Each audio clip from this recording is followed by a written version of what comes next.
यांचे आत्ताच आपण विचारायचे की जिल्ह्याचे अध्यक्ष सेवालाल बापू हा एक आगळा वेगळा कार्यक्रम ज्यांनी आयोजित केला हे आपल्या सगळ्यांचे सहकारी नामदेव ताकवणे तालुक्याचे अध्यक्ष अप्पासाहेब पवार, योगेंद्र पवार, व्यासपीठावर बसलेले विविध कंपन्यांचे प्रतिनिधी आणि उपस्थित सरकारी बंधू भगिनी, आजचा कार्यक्रम हा नेहमीपेक्षा वेगळा कार्यक्रम आहे. आज नव्या पिढीच्या समोर कष्ट करण्याची तयारी असताना कामाची नोकरीची संधी मिळत नाही ही जी खंत आज तरुणांच्यामध्ये आहे ही खंत दूर करण्याच्यासाठी त्यांना काही पर्याय उपलब्ध करून द्यावा त्या हेतूनं नामदेवांनी हा रोजगार मेळावा या ठिकाणी आयोजित केला. मी त्यांना अंतःकरणापासून धन्यवाद देतो की नव्या पिढीच्या समोर एक नवी दिशा द्यायचा प्रयत्न या निमित्तानं करतात.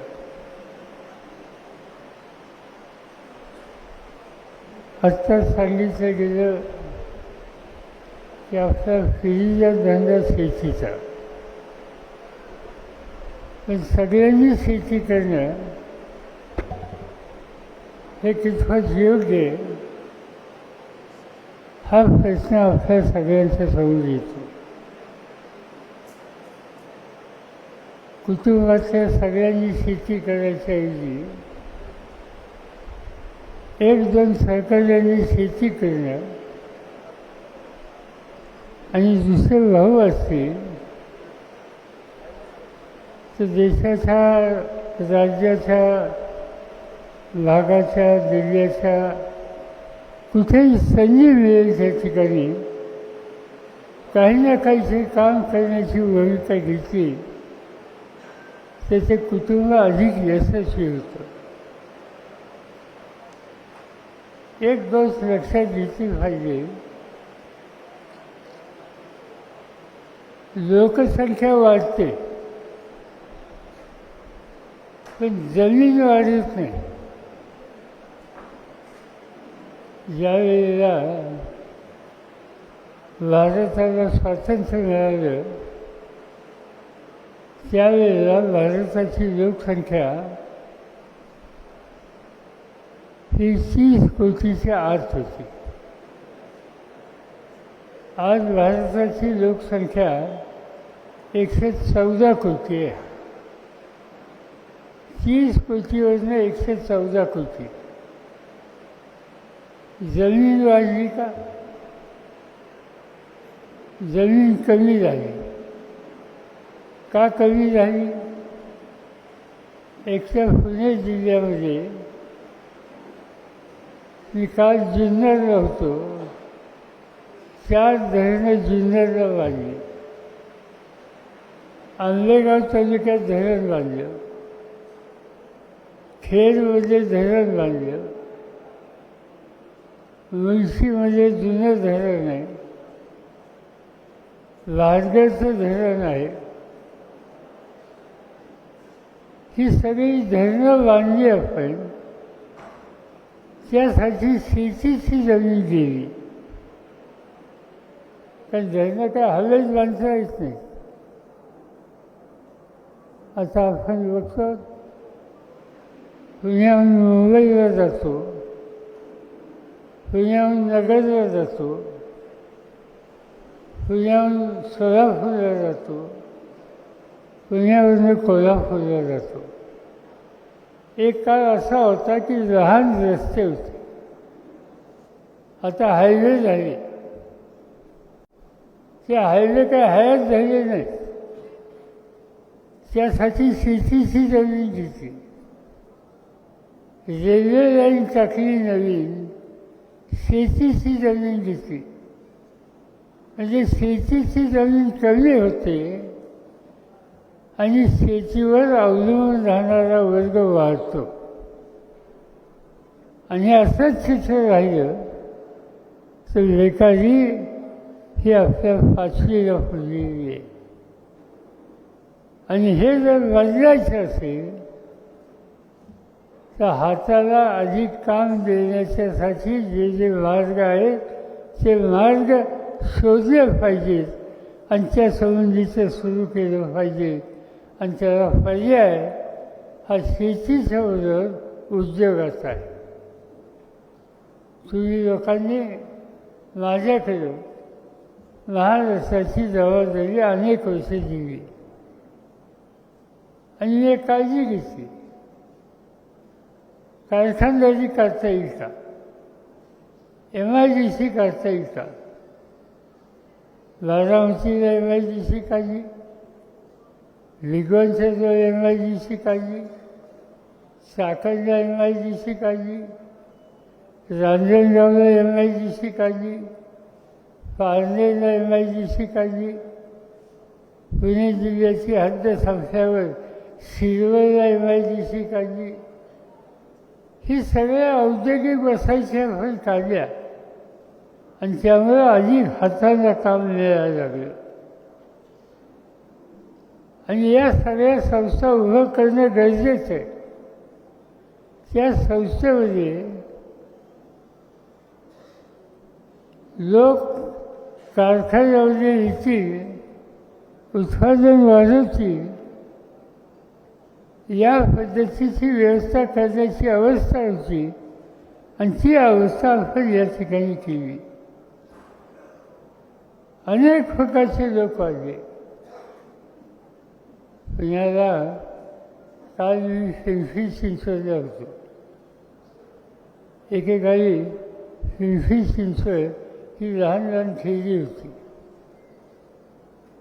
मी लोकसभेला पहिल्यांदा उभा राहिलो त्यावेळेला पिंपरी चिंचवड हा माझा मतदारसंघ होता आणि छोटी छोटी गावं होती आणि त्या गावात शेती होती. मला आठवतं आहे पिंपरी चिंचवडला मी एकेकाळी हुरडा खायलासुद्धा जायचो, पण शेती होती तिथं. आज काय दिसतं? तेलकोचा कारखाना, बजाजचा कारखाना, बजाज ऑटोचा कारखाना, आणखीन कोणाचे कारखाने, किर्लोस्करांचे कारखाने, सब बाजूने कारखानदारी झाली. ते गाव बदललं. आज तिथं तो ज्वारी चौकी घेणारा राहिला नाही. त्यांची मुलं छोट्या मोठ्या व्यवसायात गेली आणि पिंपरी चिंचवड हे शहर बदलून गेलं. महाराष्ट्राचे पहिले मुख्यमंत्री होते यशवंतराव चव्हाण. मी काल बोलताना सांगितलं की या देशात टाटा नावाचे मोठे उद्योजक होते आणि टाटा नगरला बिहारमध्ये त्यांचा एक कारखाना होता. तिथं त्यांची कारखानदारी असताना टाटांनी, त्यांचं नाव JRG टाटा, त्यांनी निकाल घेतला की टाटा नगरला एक मोटार तयार करण्याचा कारखाना काढायचा. तेव्हा यशवंतराव चव्हाण मुख्यमंत्री होते. चव्हाण साहेब टाटांच्याकडे गेले आणि टाटांना विनंती केली की तुम्ही टाटानगरला कारखाना दुसरा काढताय, त्याच्याऐवजी तुम्ही महाराष्ट्रातल्या मी तुम्हाला पिंपरी चिंचवडला जागा देतो. टाटांनी मान्य केलं आणि तेलकोचा कारखाना तिथं आला. एक तेलको आला त्या टेकावर हजारो छोटे कारखाने आले. कमलनाथ बजाज नावाचे खासदार होते. तुम्ही कदाचित राहुल बजाज नाव ऐकलं असेल. ते राहुल बजाजचे वडील कमलनाथ बजाज वर्ध्याला राहायचे. चव्हाण साहेबांनी त्यांना सांगितलं की तुम्ही कारखानदारी करता पुण्याला या. आणि मग त्यांनी बजाज ऑटो ही कंपनी काढली. आज त्या ठिकाणी स्कूटर तयार केली जाते. दुसरी कंपनी बजाज टेम्पो ही त्या ठिकाणी काढली आणि तिच्या वतीनं कार तयार केली जाते. ही सगळी कारखानदारी पुण्याच्या भोवती वाढली. पुण्याचा चेहरा बदलला. हे कशाबरोबर झालं? कारखानदारी वाढवणं आणि हाताला काम देणं, रोजंदारी देणं, आणि हेच काम त्या ठिकाणी केलं. आणि त्याचा परिणाम महाराष्ट्र आज देशाचं एक औद्योगिक महत्त्वाचं राज्य झालं. तुम्ही नाशिकला जा, कारखाने आहेत. औरंगाबादला जा, कारखाने आहेत. नांदेडला जा, कारखाने आहेत. नागपूरला जा, कारखाने आहेत. चंद्रपूरला जा, कारखाने आहेत. कोल्हापूरला जा, कारखाने आहेत. सातारला जा, कारखाने आहेत. सांगलीला जा, कारखाने आहेत. अनेक ठिकाणी कारखाने उभे राहिले आणि रोजगार लोकांना मिळायला लागला. हा रोजगार वाढवायचा आहे. त्याच्यात आम्ही लोकांनी वेगळा विचार केला. मी एक दिवशी आमचे एक मित्र होते, त्यांचं नाव विदुराव नवले, नानासाहेब नवले. हे एका साखर कारखान्याचे चेअरमन होते. आणि नाना नवलेंनी कारखाना टाकला हिंजवलीला. त्याचं भूमिपूजन करायला मला बोलवलं. मी गेलो. पूजा टाकली, भूमिपूजन करून, आणि भाषणात सांगितलं तिचा कारखाना होणार नाही. नाना नवले एकदम अस्वस्थ झाले. कारखान्याचं भूमिपूजन ह्यानं बोलवलं आणि हे भाषण करतात तिचा कारखाना व्हायचा नाही. म्हणजे अजिबात होणार नाही. तुम्हाला 30 महिन्यांनी जागा देतो हिंजवलीच्या पुढं, तिथं कारखाना करा. ते म्हणजे हिचं काय करायचं? म्हणजे हिचं मला IT कंपनी काढायची. आणि IT कंपनी तिथं काढली. आज त्या ठिकाणी 2.5 लाख मुलांना काम मिळतं. एका साखर कारखान्यात 2.5 लाखाला काम मिळालं नसतं. मिळालं असतं तर जास्तीच्या 1000, 2000, 3000. आज त्या हिंजवलीला तुम्ही जा, अमेरिकेत गेल्यासारखं वाटतं. ते सगळे कारखान्याच्या इमारती, ते रस्ते सर्व चित्र बदललं. हे कशाबरोबर बदललं? त्या औद्योगिक वसाहती आपण उभ्या केल्या आणि आमची तरुण मुलं त्या ठिकाणी कष्ट करायला जायला लागली. त्याचा परिणाम आज रोजगार वाढतोय. पण तरी समाधान नाही. आणखी रोजगार वाढला पाहिजे. काय काय करणं शक्य आहे? मगाशी बारामतीचा उल्लेख केला. बारामतीला आम्ही टेक्स्टाईल पार्क काढला.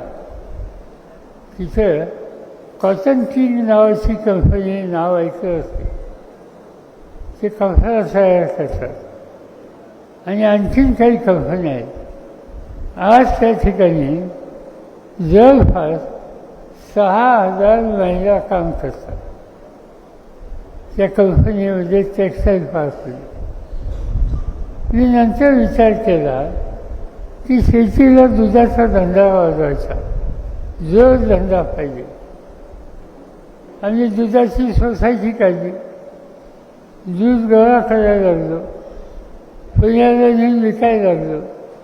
नंतर लक्षात आलं की निवड दूध करून चालणार नाही, दुधावर प्रक्रिया करता येईल का?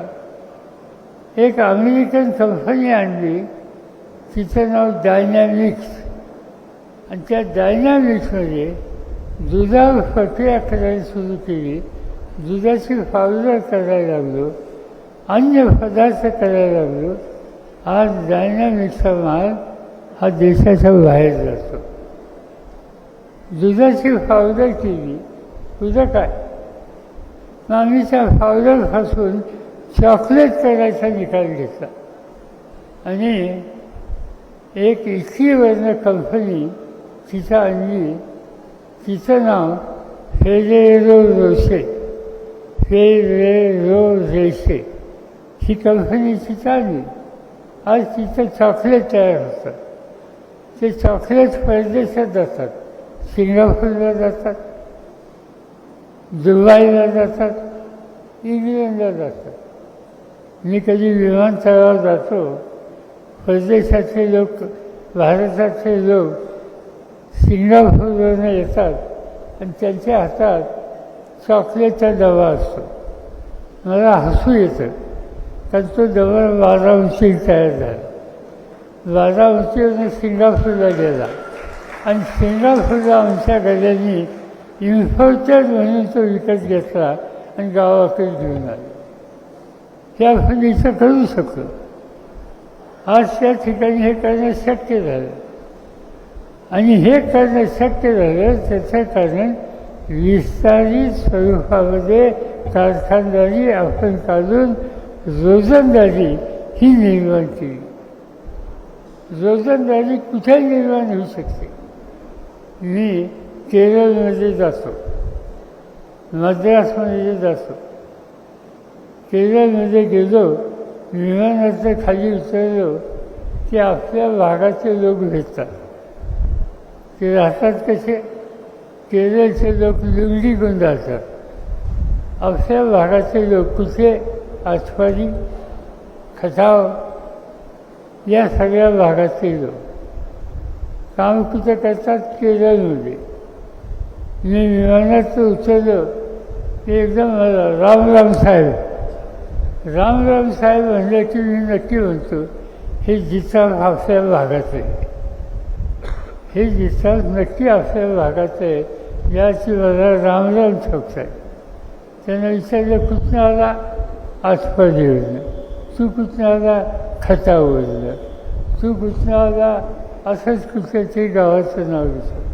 काय करता? इथं सोनं घालतो, चांदी घालतो. आज तुम्हाला आश्चर्य असेल की एकट्या केरळमध्ये आणि तामिळनाडूमध्ये जवळपास 50,000च्या पेक्षा महाराष्ट्राच्या दुष्काळी भागातून त्या ठिकाणी गेलेले आणि सोनं गाळणारे असे लोक आहेत. हा रोजगार त्यांना तिथं मिळाला. पण असं म्हणलं नाही की इतक्या लांब कसं जाऊ. रोजगार होतो. पण आमच्याकडे एक भानगड आहे. भानगड ही आहे की लोक माझ्याकडे येतात, नोकरी पाहिजे. ठीक आहे, आम्ही कोणाला ते सांगतो की नोकरी दिली. ते नोकरी दिली. नोकरी कुठे मिळाली? मुंबईला मिळाली. 1-2 महिन्यांनी येतात. मुंबईलाही जाऊन होती, जरा पुण्याजवळ घ्या. पुण्याजवळ घेतल्याच्या नंतर नाही, पुण्यात ठीक आहे, पण जरा 12 उंचीच्या जवळ घ्या, गावाच्या जवळ. म्हणजे आम्हाला कुठेही नोकरी करायची आमची तयारी नाही. आम्हाला आमच्या सोयीची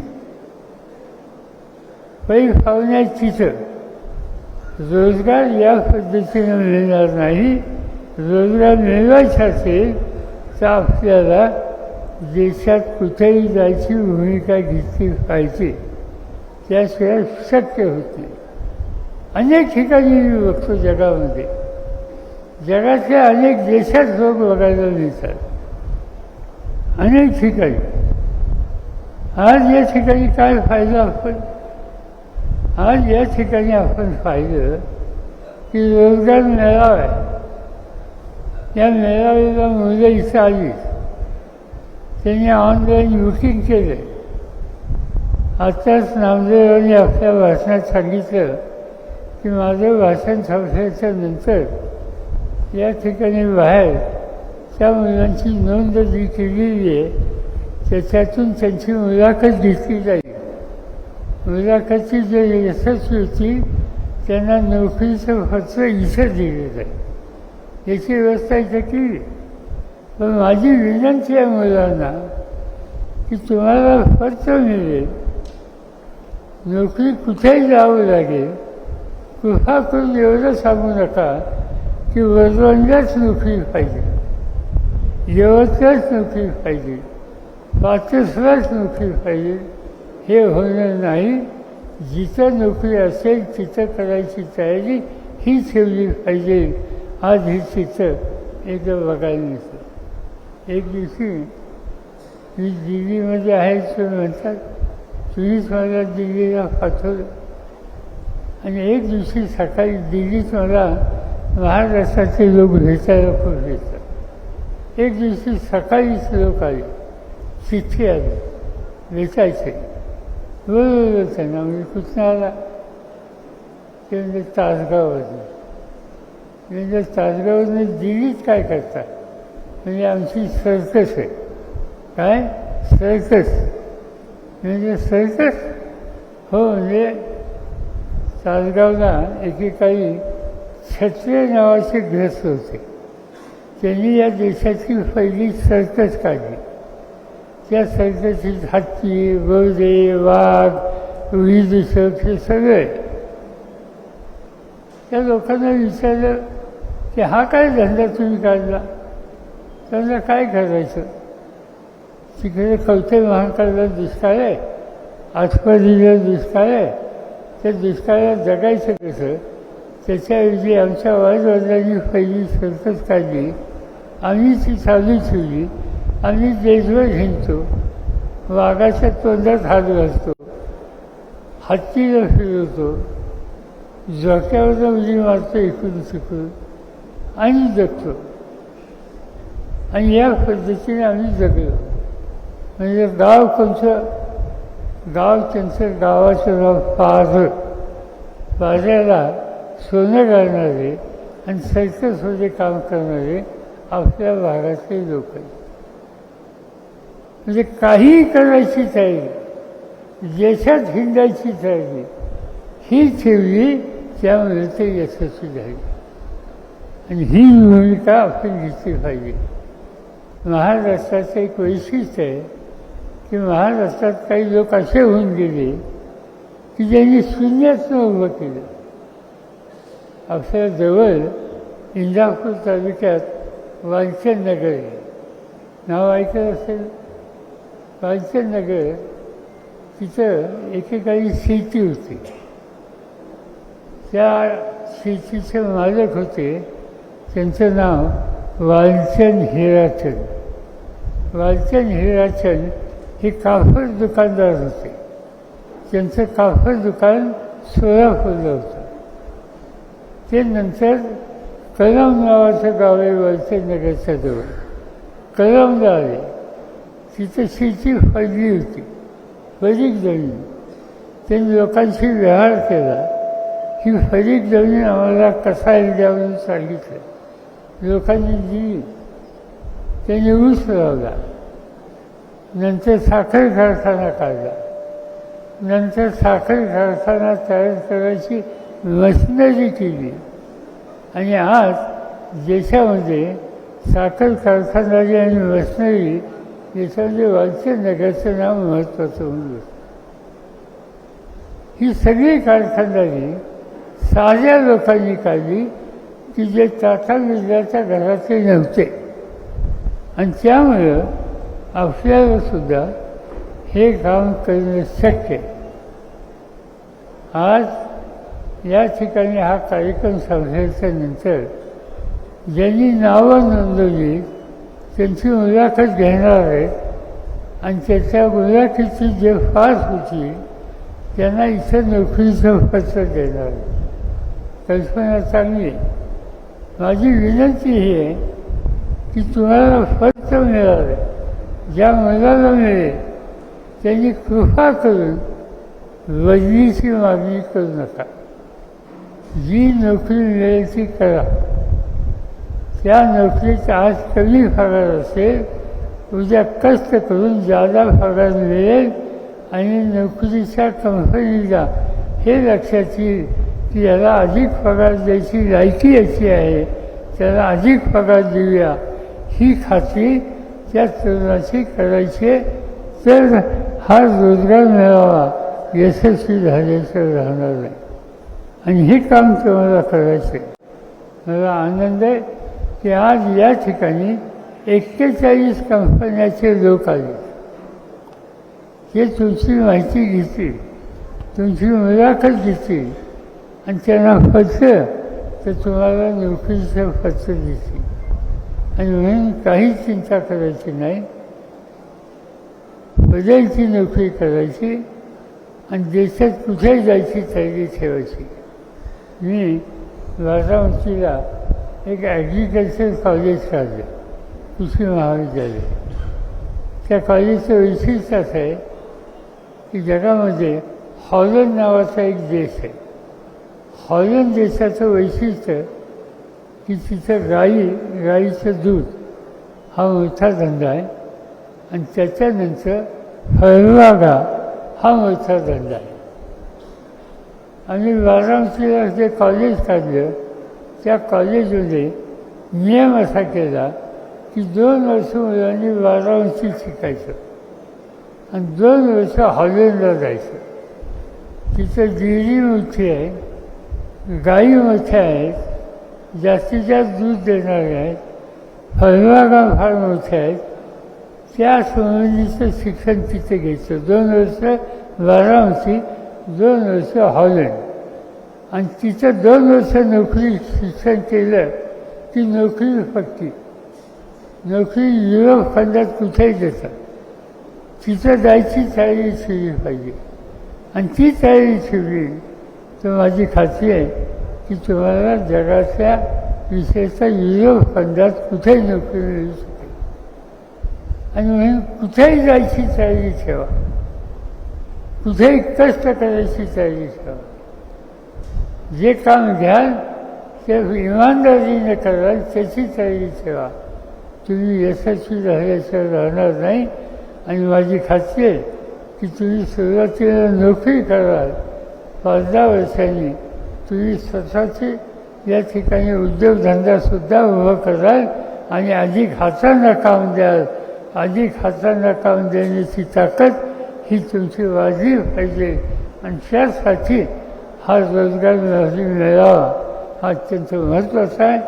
त्याच्यात तुम्ही यशस्वी व्हा एवढीच आग्रहाची विनंती या ठिकाणी करतो. आज आपण हे काम या ठिकाणी यशस्वी झालं किंवा इंदापूरला घेऊ, बारामतीला घेऊ, सासवडला घेऊ, हवेली तालुक्यात घेऊ, जिथं जिथं मुलं काम करायला येतील आणि आजूबाजूला कारखानदारी असेल त्या ठिकाणी हे मेळावे घेऊ आणि अधिक हातांना काम देऊ.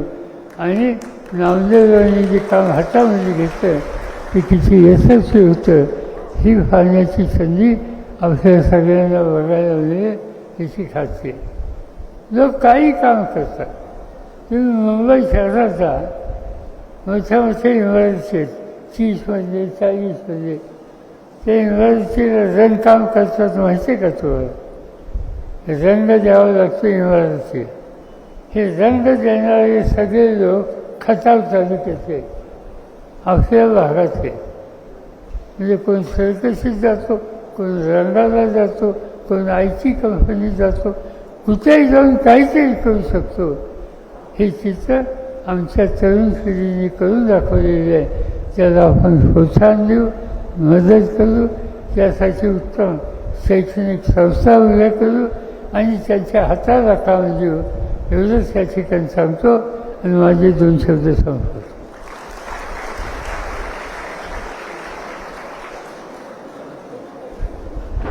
धन्यवाद साहेब.